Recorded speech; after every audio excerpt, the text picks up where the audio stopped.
आज हम रिफ्रैक्शन करेंगे थ्रू ए कन्वेक्स लेंस और लेंस मेकर फार्मूला डिराइव करेंगे। तो कल हमने जो टॉपिक किया था refraction at convex spherical surface, उसी का हमें यहाँ पर डायरेक्ट यूज करना है। तो सबसे पहले हमने कंसीडर किया, एक लेंस कंसीडर किया जिसका सेंटर जो है ये सेंटर ओ, वो इसका सेंटर है और दो सरफेस इसके अंदर है। एक सरफेस कन्वेक्स सरफेस इस साइड है, दूसरा कन्वेक्स सरफेस इस तरफ है।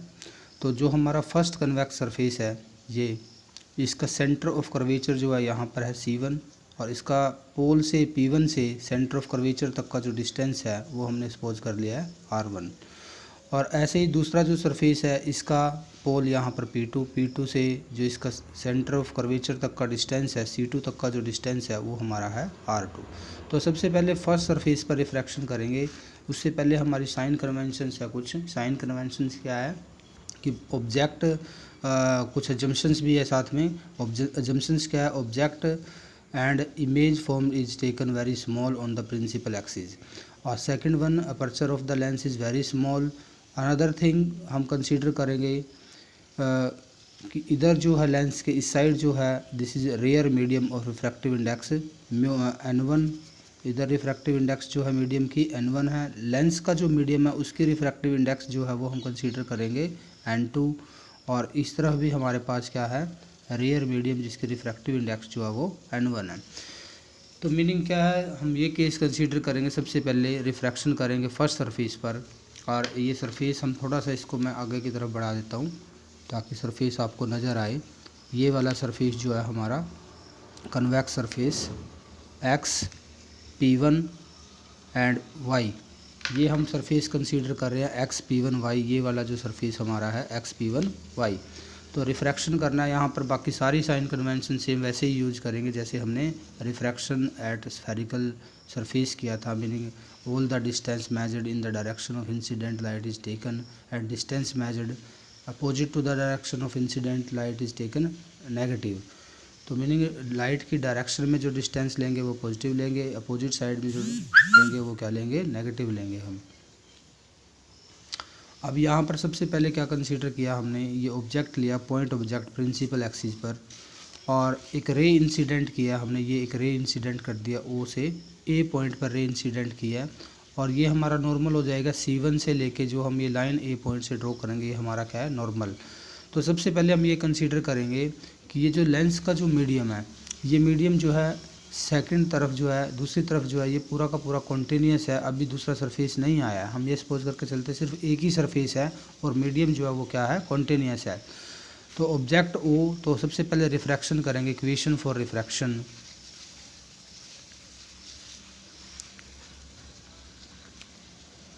Eight convex surface, convex surface कब, when object is placed in rear medium, when object is placed in rear medium।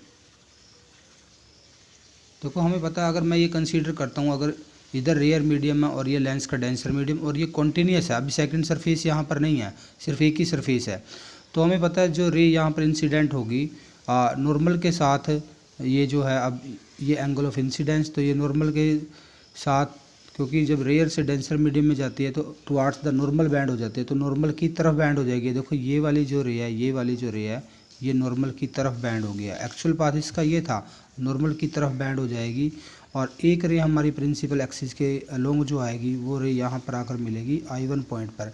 यानी कि हमारी फर्स्ट इमेज जो है वो वहाँ कहाँ पर बनेगी, I1 पर बनेगी फर्स्ट इमेज। और I1 का डिस्टेंस हमने कंसीडर कर लिया। कितना कंसीडर किया हुआ है, ये डिस्टेंस हमने V1 कंसीडर किया हुआ है। तो इक्वेशन लिखेंगे इसके लिए, equation for refraction at convex surface when object is placed in rare medium, direct use करना है हमें आर्टिकल का। तो ये आई थी हमारी N1 divide by U, minus में ऑब्जेक्ट का डिस्टेंस हमारा कितना है, U है, और प्लस में N2 डिवाइड बाई V। अब V जो है इमेज का डिस्टेंस लेते हैं, लेकिन इमेज I1 है तो इसका डिस्टेंस हमने कंसीडर किया हुआ V1, तो ये हो जाएगा V1। This is equal to, ये किसके इक्वल आता है, N2 minus N1 divide by R. R जो है रेडियस वेक्टर, जो रेडियस ऑफ कर्वेचर लेना होता है हमें फर्स्ट सरफेस का रेडियस ऑफ कर्वेचर, क्योंकि हमारा कितना है r1, तो इसको हम क्या राइट करेंगे, r1 राइट करेंगे। ये हमारी फर्स्ट इक्वेशन आ जाएगी रिफ्रैक्शन के लिए। तो हमें डायरेक्ट आर्टिकल का यूज करना है, ना कि अलग अलग से। तो इसके बाद अगर हम ये कंसीडर करें सेकंड मीडियम जो है वो कॉन्टीन्यूस नहीं है, यानी कि दूसरा सरफेस आ गया है, और दूसरा सरफेस हमारा जो है ये हमने किस सरफेस पर रिफ्रैक्शन किया था,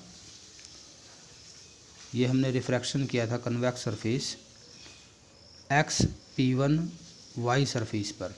अब हमारा दूसरा सरफेस भी आ गया यहाँ पर, तो इसको मैं नाम दे देता हूँ यहाँ पर, ये वाला जो सरफेस है ये इधर से कंटिन्यू कर देते हैं सरफेस को, तो इसको हम नाम दे देते हैं X-P2 Y-। तो नेक्स्ट लिखेंगे equation of refraction at convex surface when object is placed in denser medium। अब देखो ये जो फर्स्ट सरफेस ने जो इमेज बनाई है ये सेकंड सरफेस के लिए किसका काम करेगी। देखो अगर हम सेकंड सरफेस की बात करें, ये ए बी जो है, ए से जो बी की तरफ रे जो आ रही है, ये ए से जो बी आ रही है, एक तरह से ये बी सरफेस पर पड़ेगी, और पीछे से तो कहीं से आ नहीं रही, हमें ये नज़र आएगा जैसे I1 से ये आई है, तो I1 जो है वो सेकंड सरफेस के लिए वर्चुअल ऑब्जेक्ट का काम करेगा। I1 क्या है, I1 इज वर्चुअल ऑब्जेक्ट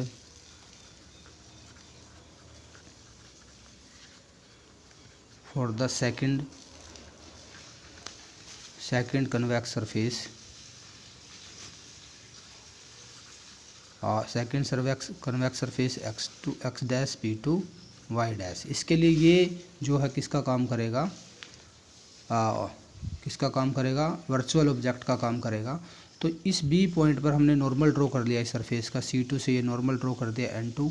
अब हमें पता है ये जो रे है ये डेंसर मीडियम से रेयर मीडियम की तरफ जा रही है, तो डेंसर से अगर ये रेयर की तरफ जाती है, एक्चुअल पाथ ये था इसका, यानी कि I1 से अपीयर होती आती हुई, और जैसे ही बी पर इंसिडेंट करेंगे तो डेंसर से जब रेयर मीडियम में लाइट जाती है, हमें पता है वो लाइट जो है किधर बैंड हो जाएगी, away from the normal band हो जाएगी, यानी कि रे इधर नहीं जाएगी, इसकी ये ऐसे नहीं जाएगी, अब कैसे जाएगी, ऐसे जाएगी, ये बैंड हो गया, सेकंड टाइम रिफ्रैक्शन हो गया, और फाइनल इमेज जो है वो हमारी कहाँ पर बनेगी, आई हमारी जो है फाइनल इमेज बनेगी, जिसका डिस्टेंस हम कंसीडर करते हैं v।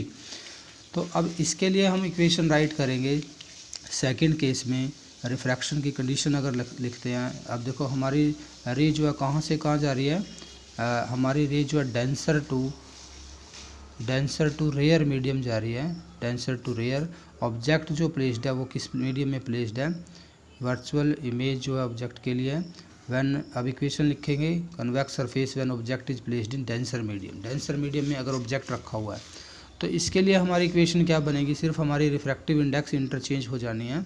तो यहाँ पर क्या आ जाएगा, N1 की जगह N2 आ जाएगा, डिवाइड बाई U। अब ऑब्जेक्ट का काम इसके लिए I1 कर रहा है, I1 का डिस्टेंस जो है वो V1 है, तो यहाँ पर हम राइट करेंगे V1, माइनस में क्या हो जाएगा V1 प्लस यहाँ पर आ जाएगा N1 डिवाइड बाई फाइनल जो इमेज का डिस्टेंस है वो हमारा V है, तो यहाँ पर V आ जाएगा। This is equal to R1 यहाँ पर गिवन है N2 माइनस N1, तो सेकंड केस में ही हो जाएगा N1 माइनस N2, और डिवाइड बाई सेकंड सरफेस का जो रेडियस ऑफ कर्वेचर है वो कितना है, R2 है। तो ये हमारी सेकंड इक्वेशन हो जाएगी। तो मीनिंग क्या है, हमें सिंपल रिफ्रैक्शन का यूज़ करना है डायग्राम कंप्लीट करने के बाद। तो दो इक्वेशन हमारे पास आती है, ये हमारी रिफ्रैक्शन के लिए इक्वेशन है जब ऑब्जेक्ट रेयर मीडियम में रखा है, ये हमारी इक्वेशन है जब ऑब्जेक्ट डेंसर मीडियम में रखा है। और इम्पोर्टेंट टर्म क्या है, सेकंड सरफेस के लिए जो I1 फर्स्ट सरफेस ने जो इमेज बनाई थी वो किसका काम करेगी, वर्चुअल ऑब्जेक्ट का काम करेगी। तो इक्वेशन 1 और 2 को ऐड कर देना सिंपली, एडिंग इक्वेशन 1 एंड 2। क्या करना है, एडिंग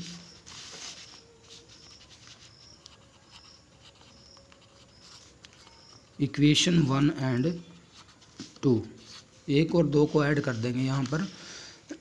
तो ऐड करेंगे, देखो फर्स्ट इधर वाली टर्म इधर वाली में ऐड होगी, तो यहाँ पर जो हमारे पास ये आया N2 डिवाइड बाई V1, ये यहाँ पर पॉजिटिव है, जबकि यहाँ पर ये क्या है नेगेटिव, तो ये आपस में कैंसिल हो जाएगा। तो जो बचेगा उसको राइट करते हैं माइनस का N1 डिवाइड बाई U ठीक है। और प्लस में क्या बचेगा, इधर से जो बचेगी term n1 divide by we बचेगी, यहाँ से n1 डिवाइड बाई वी, और इधर वाली साइड जो है n2 minus n1 divide by r1 plus n1 minus n2 divide by r2। ये हमारे पास टर्म आई है। तो अब इसमें हमें क्या करना है, इधर से n1 कॉमन आ जाएगा, n1 कॉमन ले लेंगे और ये बचेगा 1/u plus 1/v, 1/u plus 1/v, u minus में बचेगा minus 1/u plus 1/v, this is equal to. अब इसमें से अगर हम n2 माइनस n1 को कॉमन ले तो यहाँ पर आएगा 1/r1, और जबकि इधर से जो है देखो इसमें से कॉमन लेना पड़ेगा माइनस, तब जाके n2 माइनस n1 होगा, तो यहाँ आ जाएगा माइनस का 1/r2। तो यहाँ से माइनस 1/u जो आएगा plus 1/v, this is equal to n1 इधर आके डिवाइड हो जाएगा, तो n2 minus n1 divide by n1 into में हो जाएगा 1/r1 माइनस 1/r2। अब इसको डिवाइड कर देंगे, ये आ जाएगा 1/u plus 1/v, this is equal to n2 by n1 minus में n1 बाई n1 करेंगे तो 1 आ जाएगा, तो 1/r1 माइनस 1/r2। और इसको हम फर्दर राइट करेंगे minus 1/u plus 1/v, this is equal to, ये रिलेटिव रिफ्रैक्टिव इंडेक्स हो जाएगी। ये क्या हो जाएगी, relative refractive index second medium की with respect to first medium -1।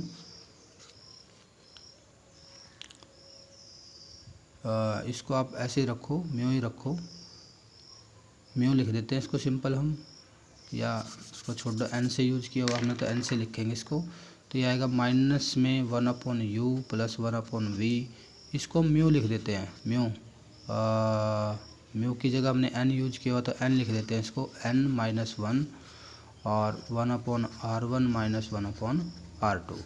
तो ये n जो है ये क्या है, relative refractive index of, relative refractive index of second medium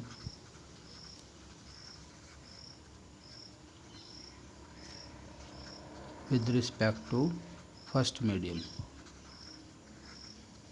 तो लेंस ग्लास से बना होता है, तो सेकंड मीडियम ग्लास हो गया, फर्स्ट मीडियम हमारा क्योंकि वो किस में रखा हुआ है, एयर में रखा हुआ है, तो एयर हो जाएगा। तो उसके अकॉर्डिंग हम जो है n की वैल्यू यहाँ पे कंसीडर करेंगे। और ये जो है ये रिलेशन जो है u और v, इसको हम लिख सकते हैं 1/f, फोकल लेंथ का फॉर्मूला होता है, ये आपने 10th क्लास में पढ़ा है। लेंस के लिए फोकल लेंथ का फॉर्मूला है, ये लेंस इक्वेशन बोलते हैं इसको, हम इसको ये लिख सकते हैं। तो यहाँ से हमारा जो फॉर्मूला आएगा 1/f, this is equal to n-1 1/r1 minus 1/r2, ये हमारा रिलेशन आ जाएगा।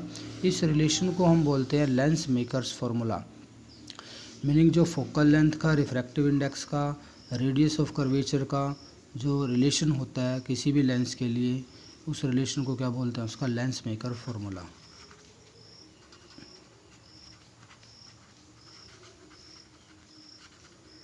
यानी कि अगर फोकल लेंथ को हमें चेंज करना है तो या तो n को चेंज करना पड़ेगा, लेंस के मीडियम को चेंज करना पड़ेगा, या फिर हमें उनका जो साइज़ है r1 और r2 उनको चेंज करना पड़ेगा। तो हम फोकल लेंथ को कोई भी लेंस बना सकते हैं किसी गिवन फोकल लेंथ का। तो हमारा जो फॉर्मूला आया 1/f n-1 1/r1 minus 1/r2 for convex lens.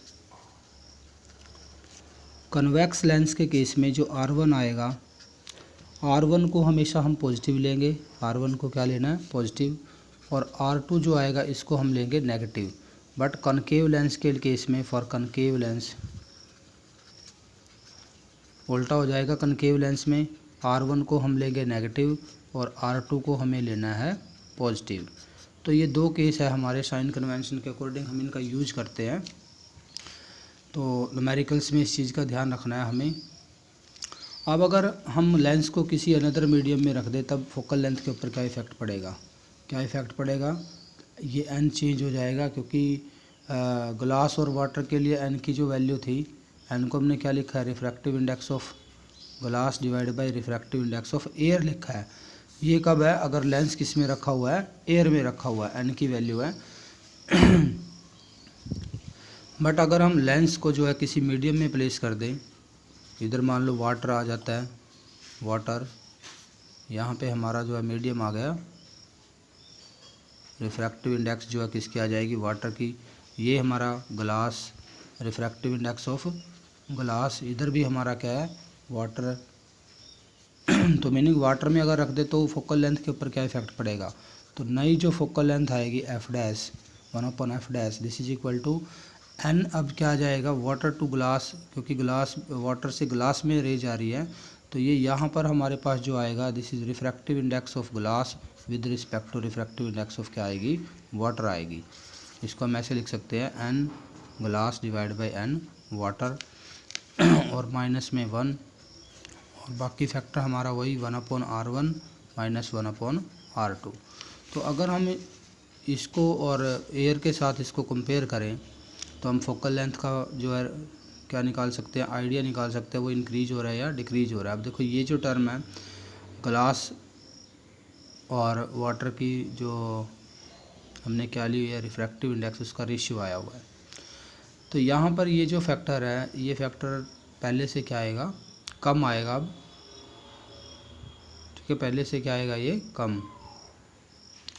तो यहाँ पर अगर हम एयर के लिए लेते रिफ्रैक्टिव इंडेक्स का फॉर्मूला, तो ये हमारा आता है glass divide by refractive index of air minus 1 into में 1/r1 माइनस 1/r2। हम इसको ऐसे राइट करते, और अगर इसका रेशियो निकाले हम दोनों का, ये इक्वेशन 1, ये हमारी इक्वेशन 2, अगर इनका रेशियो निकालते हैं तो फाइंड आउट करेंगे रेशियो क्या आएगा।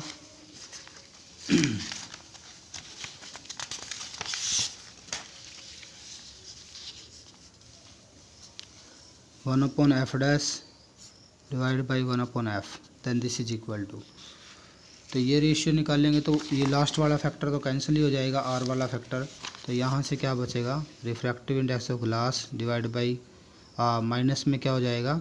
Refractive index of water divide by refractive index of water, और डिवाइड में इसके क्या आएगा? Refractive index of glass minus refractive index of air आ जाएगा divide by refractive index of air. तो इस तरह से हम इसको राइट करते हैं यहाँ पर, और इनकी वैल्यू पुट करके हम जो है आंसर फाइंड आउट कर लेते हैं। तो यानी कि यहाँ से जो आएगा f divide by f dash जो आएगा, दिस इज इक्वल टू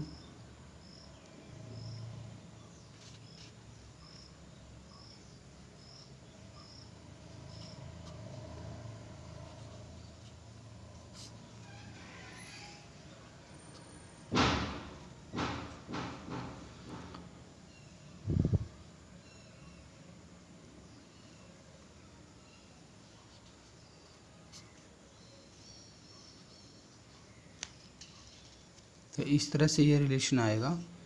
तो ये जो हमारा फैक्टर है, ऊपर वाला जो फैक्टर है ये हमारा कम है, जबकि नीचे वाला फैक्टर जो है ये डिफरेंस हमारा ज़्यादा है।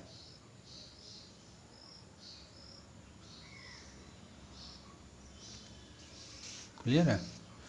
तो एक तरह से यहाँ से अगर हम फार्मूला डिराइव करें इसका, तो हमारी फोकल लेंथ के ऊपर क्या इफ़ेक्ट पड़ रहा है ये हम चेक कर सकते हैं। तो ग्लास की जो रिफ्रैक्टिव इंडेक्स होते हैं वो 3/2 लेते हैं, जबकि वाटर के रिफ्रैक्टिव इंडेक्स जो है वो 4/3 होती है। अगर यहाँ पर पुट करें हम इस वैल्यू को, तो ये जो रिलेशन आएगा हमारे पास, दिस इज 3/2 माइनस यहाँ पर कितना हो जाएगा? ये 4/3 डिवाइड बाई, यहाँ पर जो है ग्लास की रिफ्रैक्टिव इंडेक्स 3/2, और एयर के लिए हम 1 लेते हैं, और ये एयर के लिए 1 हमारी है, और वाटर के लिए हमारी हो जाएगी 4/3। 4 इधर आ जाएगा, 3 ऊपर चला जाएगा। तो मीनिंग इसको अगर हम सोल्व करें तो हमारी जो रिफ्रैक्टिव इंडेक्स आएगी यहाँ से, सॉरी जो वैल्यू आएगी, ऊपर एलसीएम 6 हो जाएगा, 3 × 3 9 माइनस 5, और इंटू में 3/4 भी है, और डिवाइड में 3/2 माइनस 1 1/2 बचेगा। कितना बचेगा डिवाइड में? 1/2। तो इसको हमें सोल्व करना है। तो सोल्व करने के बाद ये आएगा 5/6 इंटू 3/4 डिवाइड में 1/2, तो ये 2/1 हो जाएगा। तो 3 ये 2 पे कैंसिल,